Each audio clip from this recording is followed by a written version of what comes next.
Bueno, vamos a seguir ahora con el tema navideño. Vamos a dedicarle a Blanca. Vamos a dedicarle a mi suegra querida, mi a Blanca. Muchísimas felicidades y feliz Navidad a todo el Paraguay. Bien, vamos, Cristina. Excelente.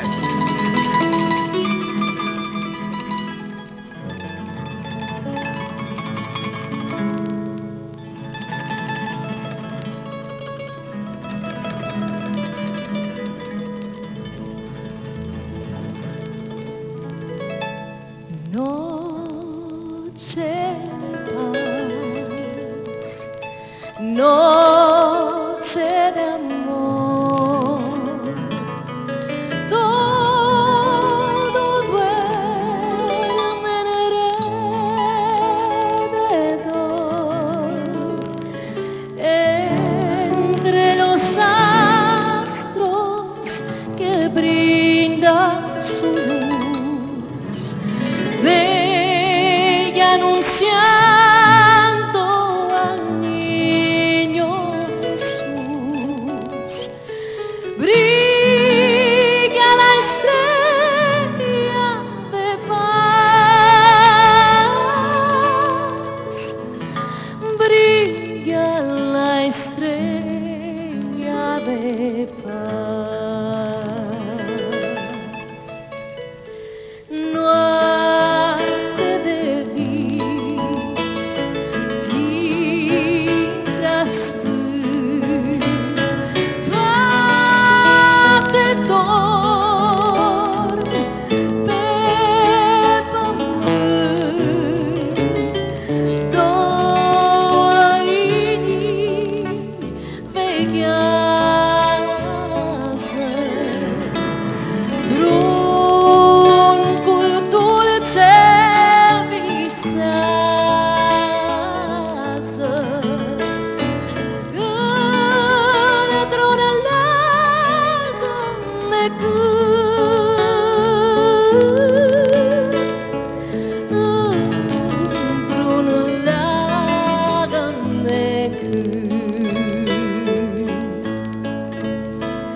silent night, holy night, all it's calm, all it's bright,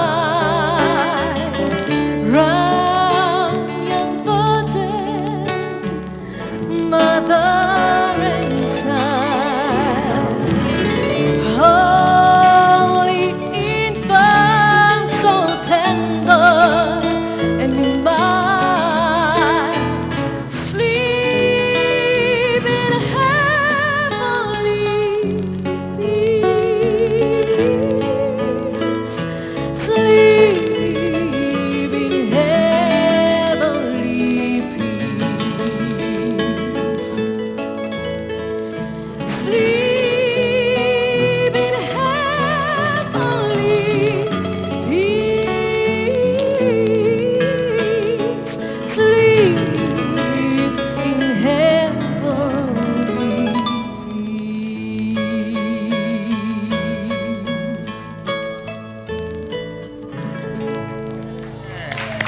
Bien, Cristi. Esto fue en tu idioma. Esto fue en español, en rumano y en inglés.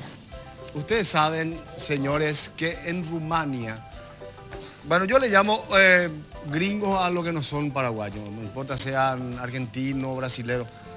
El único idioma que yo escuché que el pronuncian perfecto son la gente de Rumania. Exactamente. ¿Cómo dicen la gente otro, Ipacaraí, por ejemplo? Ipacaraí, lleva. ¿Yo cómo decirle? Ipacaraí. Sí. De verdad, Rumania se dice por el mundo latino se dice Rumania, pero nosotros le decimos Romania. Romania. Sí. Romania. Volvemos enseguida. Bueno,